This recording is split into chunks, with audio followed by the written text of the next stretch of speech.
This is Gina Moore with More Than Sports. Thank you so much for watching.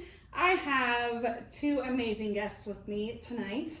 I have Jeff and Josh Hall. Jeff is actually the founder of Go Educate, an amazing nonprofit that we'll talk about here in a minute. But guys, thank you so much for being here. Well, thank you for having us. Yeah, absolutely.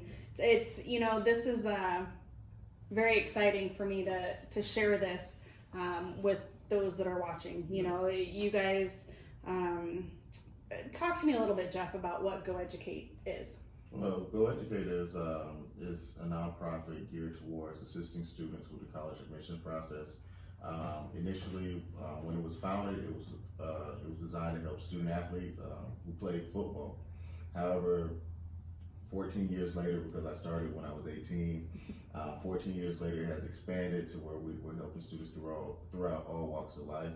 We help student athletes, we help non-student athletes, we help students who even may opt to go in the vocational areas. And so it's just an opportunity for us to further enhance communities through education and to provide opportunities for many people who may not be introduced to certain opportunities. And so most of our students are still heavily student athletes. We help them receive scholarships, we help them prepare for the recruiting process, and then we provide them with mentorship when they go off, because we all know that it doesn't stop once you sign your college scholarship. You gotta continue that momentum and continue to work towards your goal. What is the purpose? You said just a little bit about it, but what's the purpose of Go Educate? The purpose of Go Educate is to provide accessibility to education through mentorship. We say that because you only know what you've been introduced to, and sometimes it takes having a mentor to provide you with information so you can receive extra added education. And so we just view it as that, provide accessibility to education through mentorship. So from my experiences and from my younger brother experiences, we put that into the program. We help educate students on how they can achieve their dreams of receiving a college education. That's great. And what's the overall vision? Where do you see this going? Okay. Well, my goal is for it someday to be on the level of YMCA, Boys and Girls Club, something where we can help students worldwide. I feel like you can become educated in so many areas of life. I feel like it can be a pillar within many communities. And that's my goal. I know it's lofty goals, but you gotta start somewhere. You gotta have a goal. You gotta work for it to stay motivated. And so that's what I believe will eventually happen, and that's what I'm aiming for. Well, and you being 18 when it started, yeah, that's pretty impressive. No, thank you. So, Josh, this is your older brother. Yeah. Talk to me a little bit about what you thought, when he started this, and really what got you involved in it. Like you said, he was 18, so at the time I was 13. So it was nothing. I can't say I really got anything good. It was funny. I just saw this 18-year-old graduate from school, literally probably a week removed from high school, and our parents rented him a car, and now he's taking college coaches on tours throughout our county at the time. So obviously, I'm looking at it like, wow, this is somewhat impressive. But once again, you're talking to a 13-year-old, like, I'm preparing to go to high school and everything like that. But just seeing throughout the years the students that he worked with and people that just looked at him as a mentor, and seeing someone that young at the age of 18, and you got people that's like 18-year-olds themselves looking up to him and stuff like that. It was just really impressive and inspiring as well. So by the time when I was into that when I was 18, I was working at Walmart, and I just graduated from school and just going to college. But by the time I was around 20 years old, I became a substitute teacher, and I would work with students, and they'd tell me what they want to do in school, and then I actually saw the passion he had for the students and hearing what they needed from the student athletes and the non-student athletes. So that's what really got me into doing it. That's great. And now, at the age of 18, what really made you start this? No, okay. It's a funny story. I tell people this is the one time where my stubbornness, brought forth great gain. At the time, it was going into my senior year. I was playing football, and I decided to quit the football team. We had a new coaching staff come in, and I'll say this right now: they were a great coaching staff. They were really good, but they had a system, the wing T, where they ran the ball like 99% of the time. And at the time, I played receiver and tight end at the time, and I wanted the ball. And I used to ask the coach, and I know I used to get on their nerves with like, Coach, when are you gonna throw the ball? I'm ready. And I remember one time they just got fed up with me, and they just created in practice, just made a fake play, just to keep me quiet. And so I did. I executed on those plays, but I remember towards the end, I sort of lost passion for it because I saw that it wasn't going in the direction that I had initially dreamt it'll be. And so I approached the coach and I told him that I was going to discontinue playing football and I'll work to get myself in school. And they did try to keep me. They told me to, they suggested I go and play safety, defensive back. And at the time, now looking back, I can say that I just didn't have the confidence to do so. But they really tried to get me to do it. And then it was funny because when I discontinued playing, my uncle, he spoke to one of our rivals and he spoke to the coach, and the coach told me I could come over and I could play and have a good chance of starting. But the coach wanted me to play defensive back, and I was like, I could stay where I'm at if I'm going to do that. So I decided to go and do the college admission process on my own, and I went ahead and I got into school. However, during my senior year, a number of my friends who started and who were major contributors to the success of that team, because they went undefeated, they weren't receiving any college interest. And so I told a few of them, I said, well, if you need help, I can help you. And I explained that, throughout the summer, I was doing the work myself as far as trying to get myself recruited as far as preparing for that. At the time, Florida, everyone knew Florida was a gold mine for football talent. It still is. Mm-hmm. However, not too many people had direct contact. Just about everyone now, they're going to Florida. Yes. But not too many people had the connections back then. And so even though at 18, that also brought an opportunity for me. So I told my friends, if you need help, I have some schools that I was communicating with, I can put you on. For many of I told some of my friends, and looking back, I guess it's weird. You see another 18-year-old telling you I can help you, and it's a lot, like putting my future in your hands. But I have one friend who trusts me, who really had faith in me.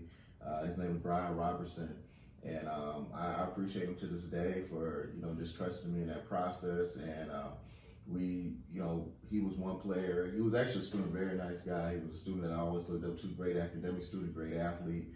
And we just went along with it. And Hampton University gave him an opportunity to go out for their team. And he graduated from Hampton University, but that was my first student. But what motivated me to do it was just being able to help my friends. I knew where I was going. I knew how much of a relief it was and how much of a joy it was to realize what university you'll be going to in that fall. But for many of my friends, we'll have these conversations and what's next? That was always brought up. And many of them didn't know what was next. And so I just want to help them find that way. And so since then, it has expanded so much more, but that's where it initially started. And you guys are from Florida. Yes. And so that's primarily where you helped a lot of these students is from there. Yes.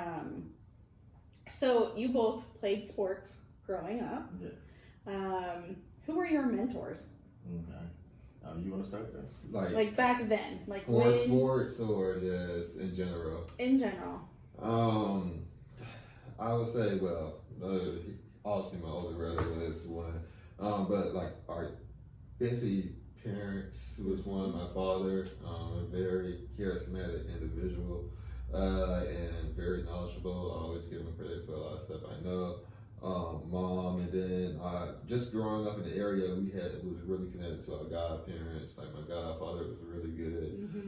Today, Isaac Jeff, he always growing up. I was like Honestly, I was very sociable around my peers, but I was a pretty quiet child growing up, and so I would go sit down with them and tell me stories, and I just laugh, and I didn't say much, but that stuff always stuck with me. Another mentor to me was Mr. Clarence Isom. These were just like people who I saw every day, and you know, their life lived experiences really helped me going forward. And it wasn't until like college where I actually saw someone and they told me, okay, I'm your mentor now. And it was actually my professor. I went there and she, I guess, just called me out, made sure that I was like, actually held me to the fire, just made sure I was accountable for everything. But today we still talk, and her name was Dr. M at Broward College. My first college I went to, I went out for like this business team, and I went out for a treasurer. You didn't have to talk to people, do anything really. Just something to stick with numbers, something easy I could put on the resume. She was like, no.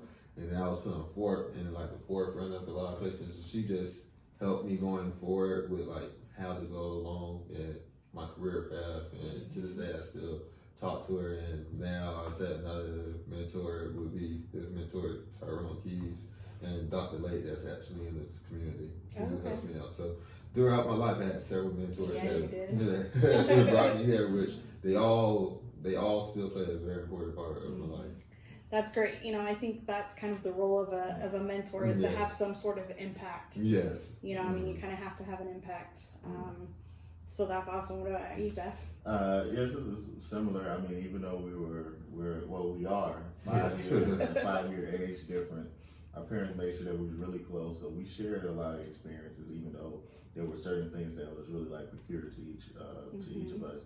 But I will say our father, he played a major role. Our parents in general, from our mom, you know, just her being there and being supportive. Even, you know, because we weren't just active in sports. We was also active in music and art. And I could see, like, with our mom, she was a brilliant artist. She used to paint portraits of people. She just had this creative mind, and there was no way I couldn't draw. That wasn't mine. To this day, I still don't know. Like, people don't. She taught herself how to do graphic design. Yeah, that's it. I still had to order the pizza from across country for her. She taught herself how to do graphic design on the computer, where others really reached out to her and asked, "Hey, can you do this for me?" So and so yes, even with that, so like she always like pretty much encouraged us, if there's something that you want to go after it. And so like with me, I at a young age I started with music, and at one point I was one of the top musicians for middle school in Broward County, and I played all brass instruments. So it was really good. That was a major point. My parents, they were driving me to baseball games and taking me to jazz band practice, driving me to basketball practice and taking me to the concert ensemble. It was a mess for them, but they were so supportive. But then our father, he's the one who introduced us to sports. Very intelligent man. His name is Jeffrey as well. I'm a junior. Okay. So he pretty much taught us the ins and outs of pretty much every sport we played: baseball, basketball, football, and every time he coached, he always lent some type, even for a young kid, lent some type of knowledge on us, where we pretty much carried that throughout life. I could say, like, as we went on, I remember playing baseball. I had two coaches that stuck with me, Coach Ken and Steve Hackett. They were some great coaches. Just even at the time, picking me up, taking me to baseball games whenever my parents couldn't make it. I don't know how they did it, but they coached me in baseball and basketball, like for 4 years. And so I don't know, you know. And so they did that. As we went, as my brother said, our godparents, Isaac Jeff, wise man, you know, so many stories. Clyde Stokes, our other godfather, Clyde Stokes, shared a lot of knowledge on this. Very charismatic individual as well. Then our pastor played a role too in the community. Pastor Johnny Williams. He played a role in the community. And then even going on to, going to high school, and also within that, going to high school and everything, we had Cedric Wright. Cedric Wright was there I know I'm naming a lot, but he was there for a long time. Cedric Wright, I remember he actually has 2 kids on his own, but I remember before his kids were born, he used to come out to my baseball games, and they thought he was a relative of mine, but we weren't blood relatives, but we consider him family, and he's been there ever since. To this day, we'll call him, or he'll call us out the blue, and so that type of support, that's something I always appreciate about my father, is that he was in our lives, but whenever he took us, he made sure that he surrounded us also with positive male influences, and no matter where we went, so we always saw positive male figures in our lives, especially in the community. And so that's what shaped us. I mean, even from our barber, Lester Jones, he's been there. He's been cutting our hair since he was cutting my hair since I was 7. Wow. So that lets you know how long he's been there. And so he's been in our life ever since. And I can say that he actually, where we're at right now with Go Educate, he inspired that because at one point, I actually took a break, and he was the one to bring me out and ask me for help, and ever since he did that, it's been taking off. But Lester Jones and Neighborhood Barbershop in Fort Lauderdale, Florida. Just want to give a quick shout out to Rick, Lester Jones, aka LJ, and even though he's not there anymore, but Artie Evans, which is aka Dread. They were like leaders within the community. For a lot of kids whose fathers weren't in their lives, they were there. They'll take the kids to baseball practice, football practice, track, baseball, whatever. They were father figures within this community. And so these were people that we saw, and then throughout high school, there was different ones who played a role in our lives. I can say there was one teacher I never forget, Mr. Bruce. Mr. Bruce was a very part of my hardest professor, and I can say I didn't understand it, but his strictness really pretty much ruined my work ethic to this day. And then when I started Go Educate, Tyrone Keys, as my brother stated, he played a major role. One time I was actually hosting a recruiting visit for a coach. It was actually a week after I graduated from high school, and the coach came down and he was impressed. I took him around Broward County, which is in South Florida, and we went around to a number of high schools, and he was impressed with what I was doing, and he told me, he was like, Jeff, you look pretty young, what year you graduated? And I told him, I responded, I said, I graduated last week. I said, last week? He's like, wow. I said, that's really impressive. And he told me, and he informed me that he had a friend that he played in the NFL with, and he told me that, this gentleman has actually been doing what you've been doing for about 30 years. You may want to actually connect with him, and who knows what can actually result from all of this. And so the gentleman name that he referred me to, his name is Tyrone Keys. And so Tyrone Keys is the founder of All Sports Community in Tampa, Florida. We met in 2006, and we just been connected ever since. I was fortunate to actually invite him to the University of Oregon in 2017, and he spoke with the School of Education and their students within that school. He also spoke to kids' sports while he was up here. He brought his mentor, actually, and then he brought one of his other mentees, and he has this program within All Sports called From the Root to the Fruit, and it's just showing that how mentorship is generational, and it showed that from one generation with his high school coach,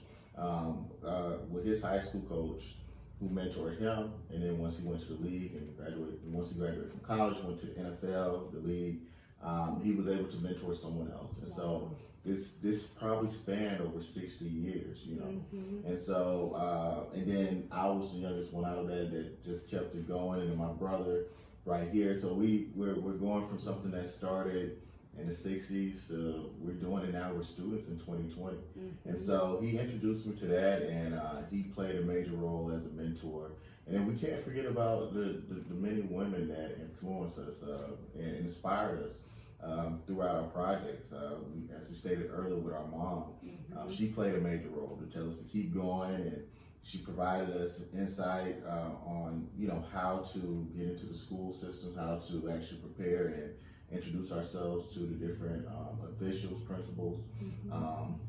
She also, using her artistic prowess, she was the one designing logos and our business cards for us.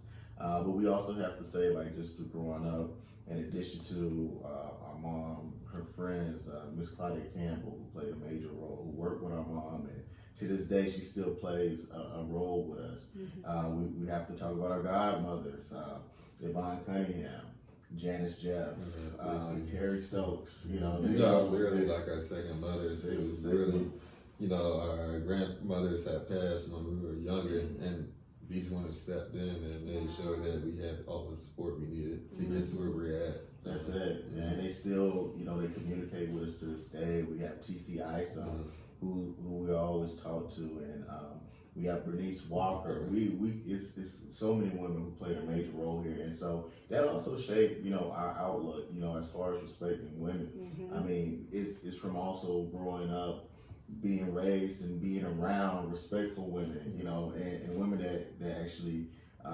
educated us on how to be gentlemen and how to treat women and what to look for in a woman. But we don't want to go off on a tangent, but we want to give them credit, especially this time of the year. We want to just tell everyone, all of our mentors, thank you so much for just shaping our experiences.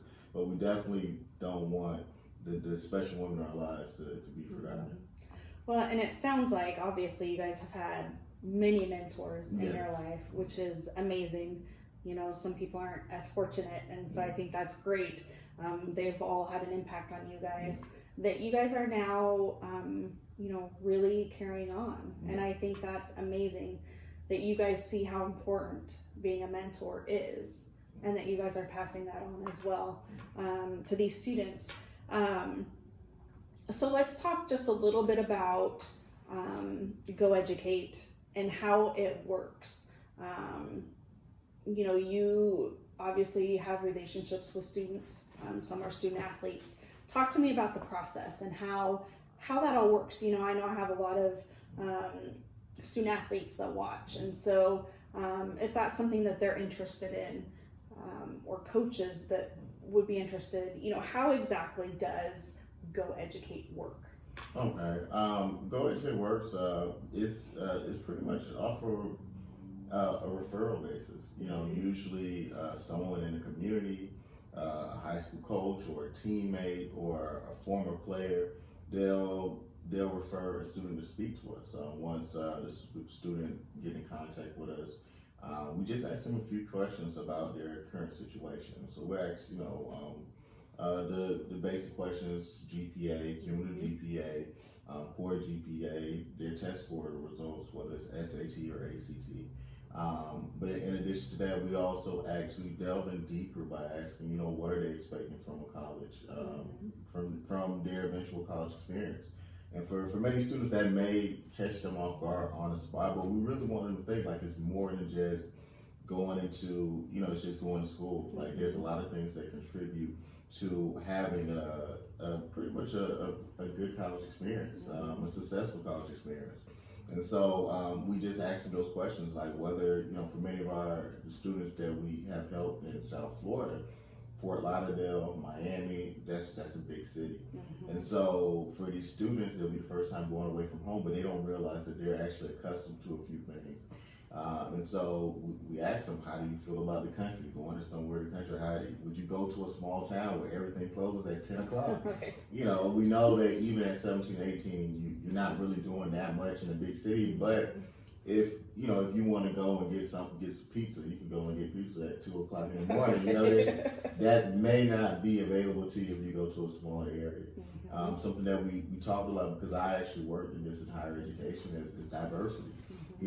How do you go, how do you maneuver an environment that isn't as diverse, and how do you handle it? How do you meet friends? How do you network? How do you connect? These are all things that we discuss as well. How do you interact? Because a lot of times with other people, because a lot of times in places that you're unfamiliar with, it's an adjustment. It's an adjustment. And we don't want students to change who they are.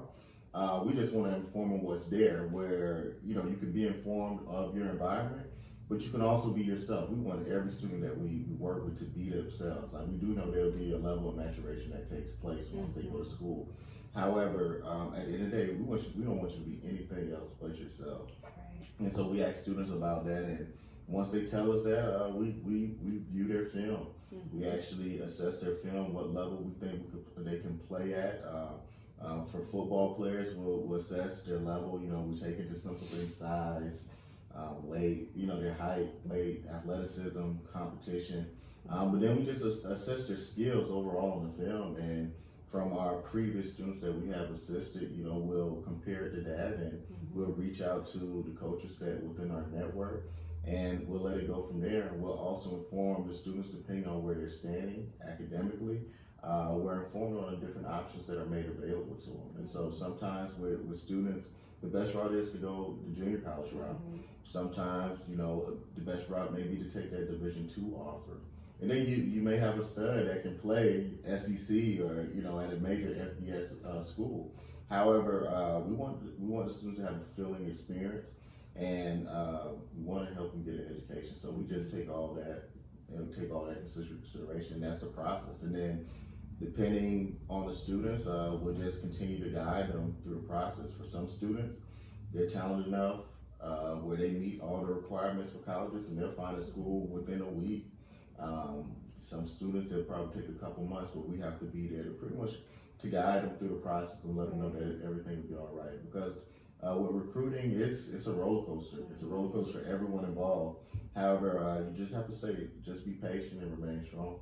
Yeah, also I say like our approach is very holistic as well. Like we're not like asking you to fill out all these forms. We're not asking you to do all these things. It's just what, like my brother said, what do you want? What are you expecting? What's your interest? What do you want to do in school? So it's just giving them that support that we know that a lot of times they're lacking, and we follow them all the way up until they graduate. So we make sure that we're just not sending you off to school, because we understand we're first generation students, the obstacles and barriers that's in place a lot of times, whether it be financial, sometimes your health is not on point, sometimes it's the mental aspect of it. So we understand all these barriers, and just having them have the proper support system. A lot of our students aren't in the state of Oregon, so we are connecting them with different individuals in their states as well. So yeah, it's just a very holistic approach. So Josh, talk to me a little bit about how important grades are. Grades are important, especially like when we're talking about going to different schools, different universities. If we're talking to student athletes, you have to have a certain GPA to get into certain schools. So grades is important. A lot of students, they may come to us and grades may not be where they should be, or SAT scores, or wherever the academics may not be on point. So, you eliminate some of your options out already. So if you want as many options as possible, those grades need to be on point going forward. So they're very important when it comes to that. And just that's why we like to start as soon as they walk into high school, we like to, okay, now you said you want to go to University of Oregon, you said you want to go to UCLA, you want to go to these big schools, this is the grade point average you need to go there. And walking in there with a 2.0, no matter how talented you may be, it's very difficult. You eliminate yourself, and then a lot of times, junior college, that's what you may want to go. And just know, once again, when you go to junior college, your grades are still important. Just don't say, I'm playing football for 2 years. So it's very important going forward. So, what drives you both to do this, to help these some student athletes, some just kids wanting to go to college? Like, what drives you guys to want to help them?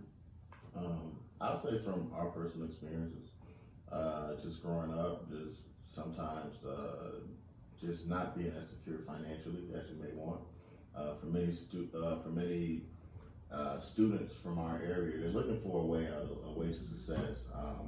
for us, one thing our parents always instilled, they wanted us to experiment and to try as many things as possible to give us those options.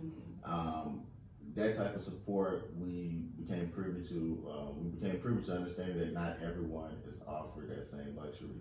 And I refer to it as a luxury because it speaks volumes, and it's the world when you have your parents that support you in pretty much anything you do. And so that helped us out. However, when speaking to our peers, a lot of times they didn't know for whatever reason. Not saying that their parents didn't do this or that, but they didn't know. I think a lot of times that with us, what contributed to that was our parents' experiences. Our father is a military vet. His opportunity to pretty much to travel the world. Our mom and her creative insight as an artist, that allowed her to look into different, view life in another perspective as well.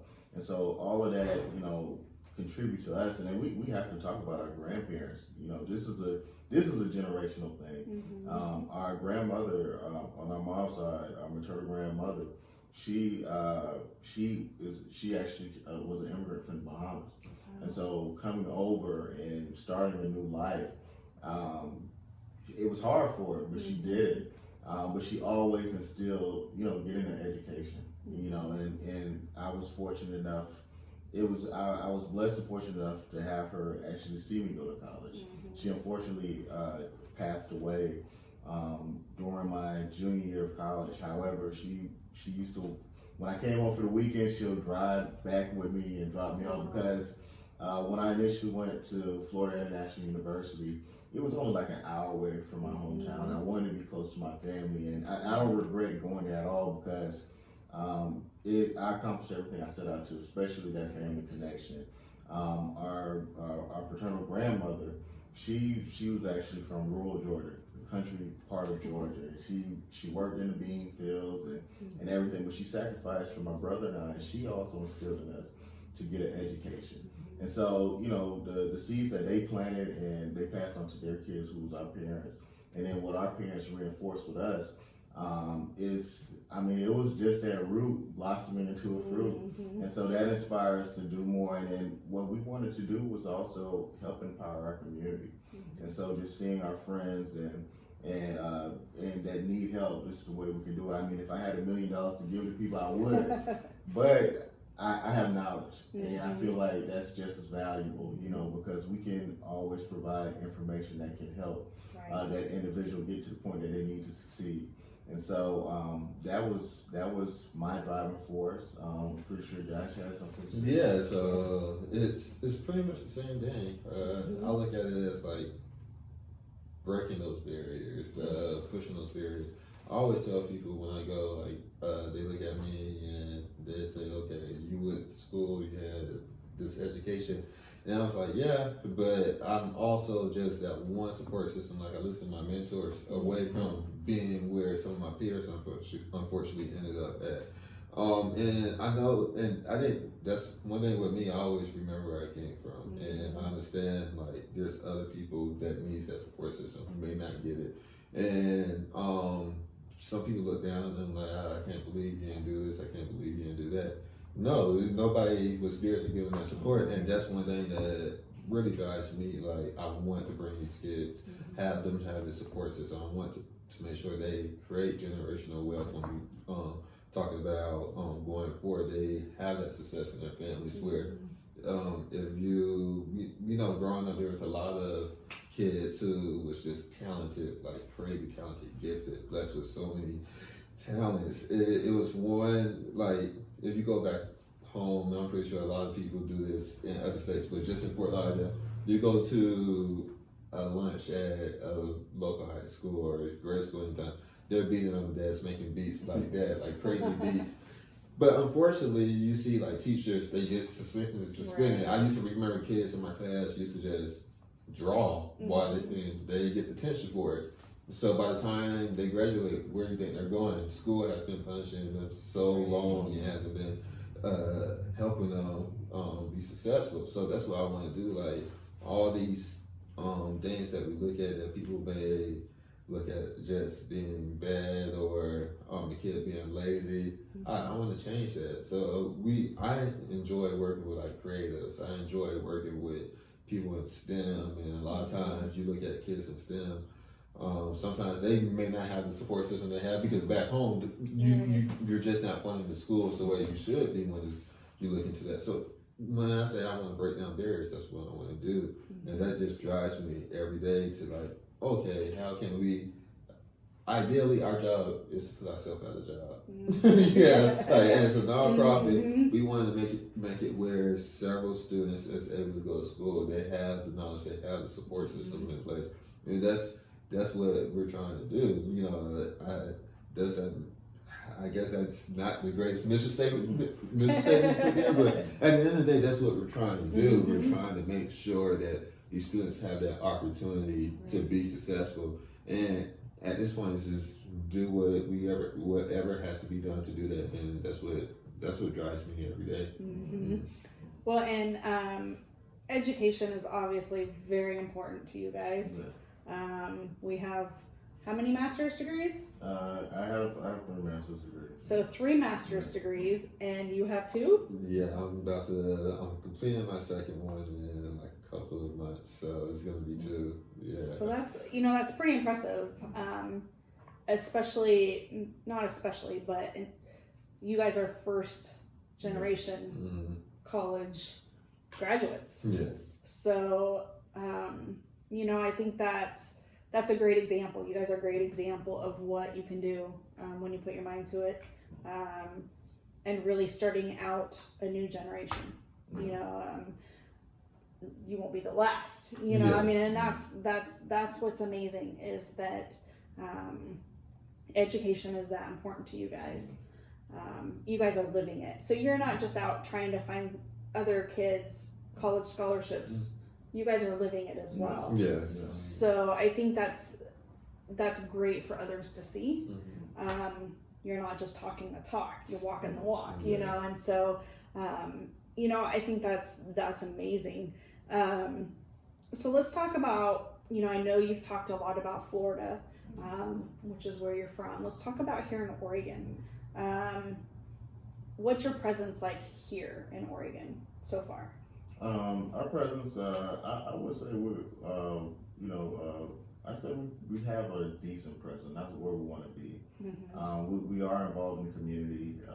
We help with a number of community initiatives just from my role, my previous role at the University of Oregon as a student, as a graduate student as well. We were definitely interested in that community.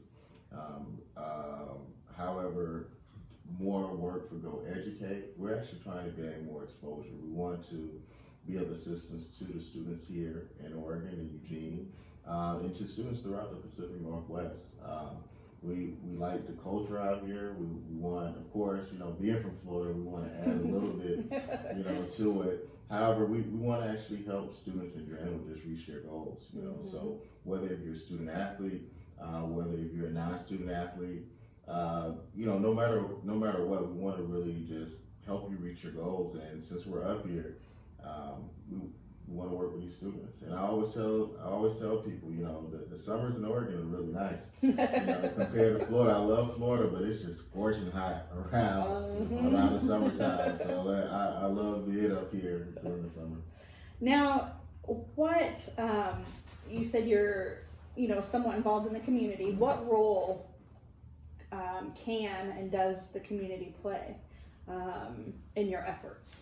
Okay, I believe in all the adage that it takes a village to raise a child, and so we actually believe that even though the work that we're doing, we need assistance and we need teamwork from the community as well. So whether that's from parents, from coaches, school administrators, teachers, whatever, we need everyone to work together. So we want to create a stronger presence by also building a positive rapport with these individuals, because once the students sign off on their letter of intent or they have sent out their commitment, their notice that they'll be attending and enrolling into this institution, that's not it for them. We want to make sure that we're still in contact with them because they're gonna encounter some adversity. You know, whether it's relationships, whether it's academics, whether it's just adjusting to a new area.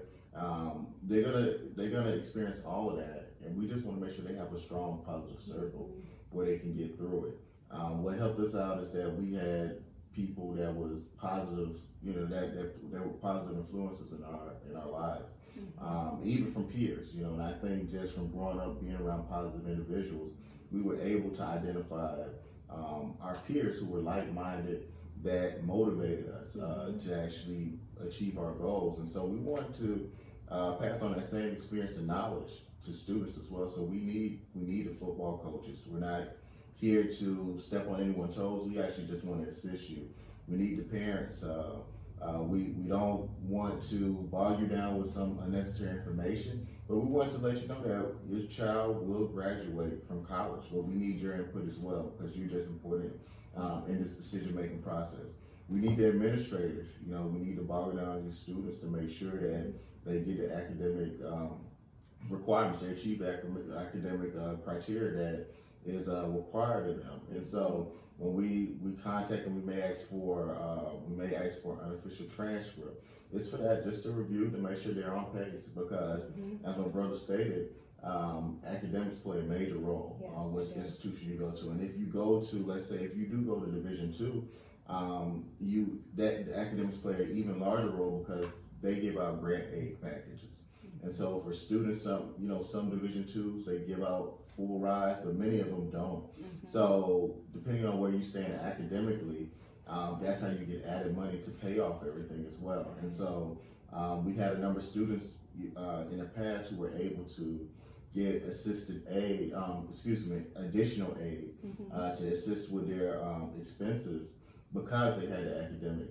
They had the academic requirements. Actually, they exceeded the academic requirements. So that also presented another opportunity for them. And so that role right there is with the administrators as well. And so the community is going to play a large role. What we do is just one subset of everything. However, we need involvement from everyone because we want to build a team. Right. Yeah, and that's what one thing we do. Like especially the team is really big like to the community. We had 2 students who actually came up here from Florida last year, and they spent like 2 months up here, and the community played a big role in like just their development being up here for 2 months. We talk about the trainers that helped Anthony Grutrick. He helped train them for track and made sure he was up there every morning. But he's an excellent trainer. Another trainer that trained one of our athletes was Arthur Dickinson, who did the same thing. And then we have non-student athletes that we brought them to as well. Non-student athletes, and we connect them with other community members. We're talking about Linda Hamilton, Senator James Manning, Dr. and Mrs. Marbury.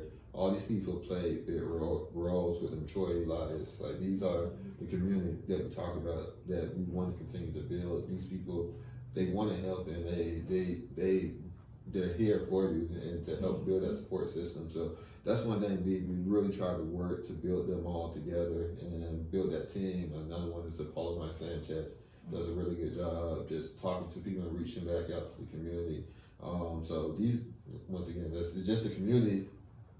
Without the community, there's no us. Right. At the end of the day, I like to tell people what my brother said earlier. It takes a child to raise a village, but we must understand that we're the village. At the end of the day, at the end of the day, a lot of people want to say that, but they don't want to take the accountability that we are actually the village and going forward. And that's how I'm looking at everyday life. Like, okay, I'm in this position. I'm a little bit older now, so I have to say something. I can actually make an impact, and that's what I'm trying to do. That's great. That's great. So how can coaches, if anybody's watching this and they're really interested in what you guys have to offer and they want to learn more, how can coaches, students, parents, anybody that's interested reach out to you guys? You can reach out to me by following me on Twitter at Jeff Big Dreamer H. That's one way to reach out to me. You can also contact me through via email, which is rolemodelforall@gmail.com. Those are probably the best ways in contacting me. And that's it. Yeah, same way, role model. on his Role Model email account. For me, it is my email account, joshrhall92@gmail.com, and you could actually just call me, send me a text. I communicate a lot of times throughout my phone from work and everything like that. So I definitely will see your text and respond. So my phone number is 954-599-8261. And that's a great way to just send. If you call me, just make sure that you're telling me who you are to go for it. But I definitely communicate a lot throughout my phone. Let me add that as well. I didn't say my phone number, but yes, my phone number is a great way to contact me as well, which is 954-297-5757. Perfect. Well, you guys, Go Educate is an amazing program. I'm so thankful that you guys were able to come out here and be on the show. Jeff, I'm not going to forget, you had some shout outs that you wanted to do before we got off the air here. Oh, yes. We want to shout out to everyone down in Broward County, Fort Lauderdale, Florida. We also want to take this time to just show appreciation to our pastor back home, Bishop Johnny Williams. In the area, they're having his 40th anniversary, and we just want to say thank you, Bishop Williams, for the support that you provided for my brother and I growing up, for the community. We wish you a happy 40th and many more as well, and we love you all. We love everyone in Florida as well. All right. Thank you so much for watching. This is Gina with More Than Sports.